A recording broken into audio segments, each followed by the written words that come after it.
যদি রাত্রিরে আমি না দেখতাম এই টর্চ মেরে, আমি কিন্তু দেখতেই পারতাম না। আমি ভাবতাম যে বন্ধুরা বেদানাগুলো বাদুড়ে এসে খেয়ে নিচ্ছে, কিন্তু দেখো এখানে ইঁদুর খেয়ে নিচ্ছে কিন্তু বেদানাগুলো।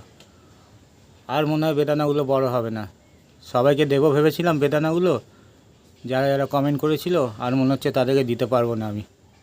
সব বেদানাগুলো খেয়ে নিচ্ছে। ওই চল, এরকম এরকম এরকম এরকম, এবার দেখতে হবে।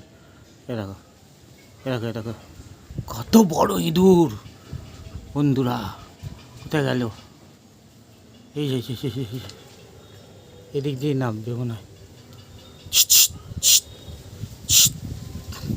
এই দেখো এই দেখো এই দেখো এই দেখো এই দেখো বন্ধুরা, দেখো দেখো দেখো কত বড় ইঁদুর, দেখো এই দেখো পালিয়ে গেল, এইদিকে ঢুকে গেল, এদিকে এই দেখো এই দেখো এই দেখো এই দেখো এই দেখো।